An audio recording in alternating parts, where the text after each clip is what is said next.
So welcome to my talk, Inspect Your Camera with Camshark. It's actually my talk in this round, so thanks for having me. I'm quite excited to doing that.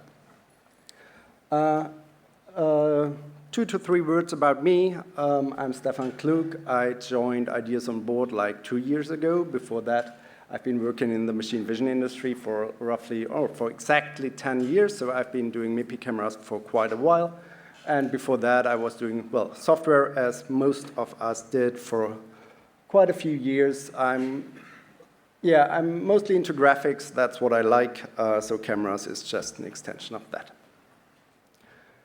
What we do today, the talk is all about Camshark. Maybe a quick question. Who knows Camshark in that room? At least a few of them. Yeah, that's cool. Thank you. So yeah, we'll go down to why Camshark, roughly the features. It will be really from the top level. A bit of the internals, what we thought or what I thought when we started the development. A bit of setup and UI, so if you want to try it out, to what you have to do there. The plugin system, because it's quite nice if you want to hack on it. And then a bit of Outlook, what I plan there, or what I would like to do and to implement. So first things first, why Camshark? You see it there. So my first task at Ideas on Board was basically make that thing look nice. I should work on algorithms. I should work on a nicer looking camera. And the terminal, well, it's great. It's a pity I can't see the slides here. That's why I have to look up there all the time. Sorry for that. So yeah, the terminal is great, but not really if you want to look at images. So if you want to do algorithm development, you can use the classic CAM application that comes with libcamera. It's a console application. If there's a display connected to the device, yes, you see the image. But then you often want to do closer inspection on the image. So you want to do look at individual pixels. So you start to store that image or to save it to disk. If you're on NFS-mounted devices, that's all fine. That works quite well. But still, you have to open the image or, in the worst case, transfer it over SD cards. So that's not really practical, and you don't have live access to all the controls in libcamera. So it's a bit of pain working on that. I wrote that there. We want to correlate image or metadata with the image data, and we want to measure things. And we also want it to work with devices that don't have a display attached, like customer devices, or the display driver is just not yet working. So First, I started as design guidelines. Then I realized we never did a design on that thing. We just started writing it, thanks to Tomi, who basically did the first script, which had the first bits and pieces I needed there. So it's morely of hacking guidelines. My target was that it's super easy to set up. I target on simplicity first, optimization second. So I didn't strive for fast images. I didn't strive for the perfect code there. I used Python to get running really fast, and it should be hackable in first place. As I wrote there, there's no need to squeeze out high frame rates. I wanted to look at the image data and not at the high speeds we could get there. And the other one that was very important for me, I wanted to have minimal resources or minimal requirements on the remote endpoint. It's a big pain if you got an embedded device and then you want to install something there and you're missing libraries, you're missing dependencies, your Python setup misses something, you're not connected to the internet, or you're on build root and need to rebuild everything. So that's a bit of a struggle, and I just wanted it to work. So the only requirements there is you need to have SSH access and you need to have Python with libcamera bindings on that device. That's all there's needed. That's it. And the last point, I try to move fast on the repository. I try to pull in things.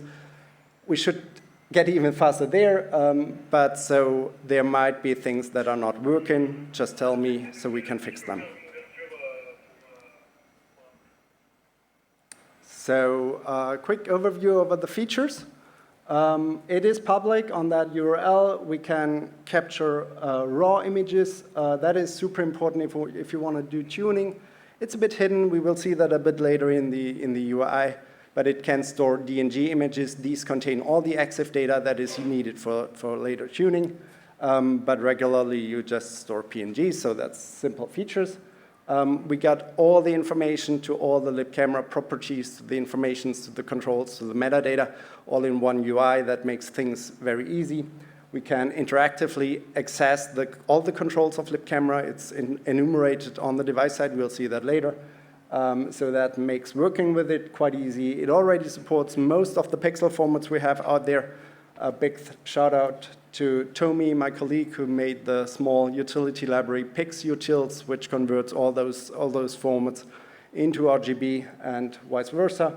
So that helps a lot there and made developing Camshark quite easy. And then we got a plugin system that also helps a lot. We realize that right now because it adds more flexibility to the project, and maybe users out there might add more and nicer plugins. We already got 3 of them in the default setup. It's a graph view. We'll see that it's a histogram and a small presets plugin. So let's go a little bit deeper.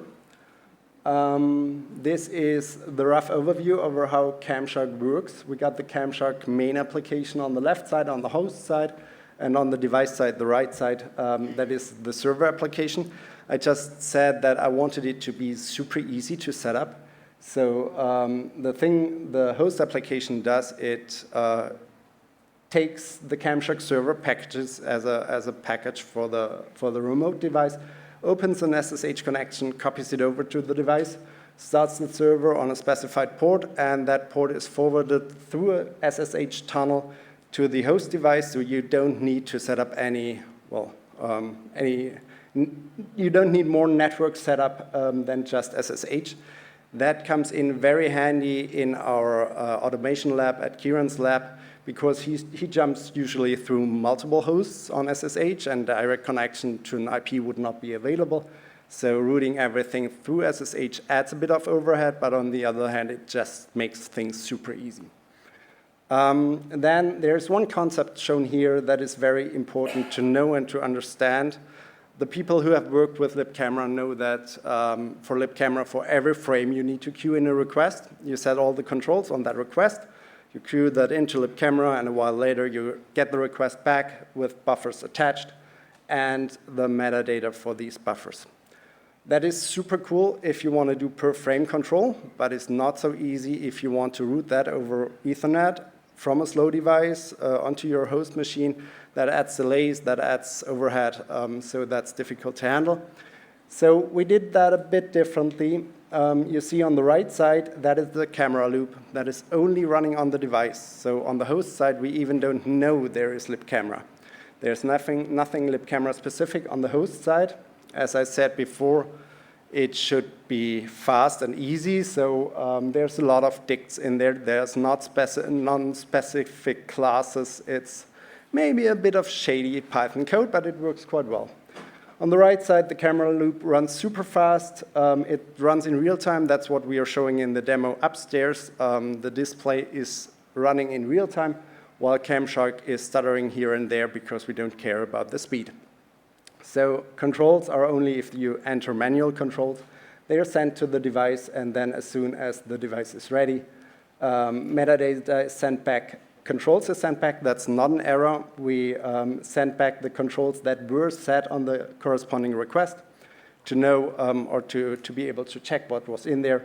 And frames are sent back. They're sent uncompressed, just raw data, so it's slow. And if there's too much data, we just drop them. That's fine. One question, I'm at 10 minutes here. Do we have the full 50 minutes, even though we started too late? Okay, yeah. So how to get started?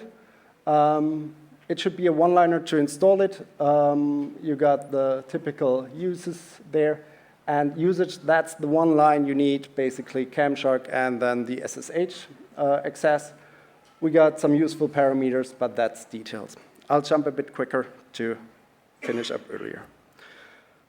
And that's the whole application. So yeah, a lot of controls up there. You got access to all the libcamera controls. You got access to metadata. And down there, you got a graph view with nice graphs, with interesting things, and on the right we have a small histogram.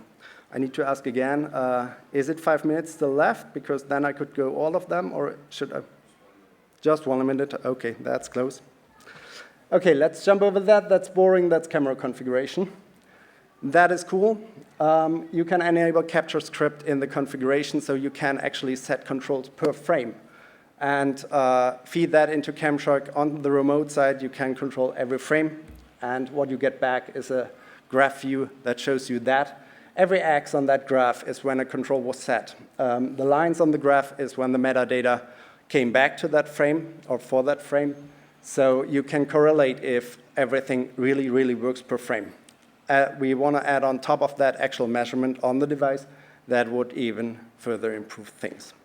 So I think now I have really to jump over. Well, that small one is also nice. If you work with capture scripts, you can just dump them in that presets directory, one script or one file to enable that, one file to disable a capture script, and you got a nice button in the UI to just run your specific tests using Camshark. That's a very nice, useful tool. Yeah, plugins, I think we have to skip that. We have a plugin API that is super cool. We got one threading issue that exactly one function runs in the plugin thread, the rest in the main thread. You just need to know that if you ever want to write a plugin. And that's in the uploaded slides. If you want to write a plugin, that is a super small template. You can get started like in just dumping these few lines into your folder or into your directory, in your home directory, and you got a running plugin in Camshark, so it's really hackable. I think that's it. Oh, yeah, the Outlook. Thank you. That was short and a bit.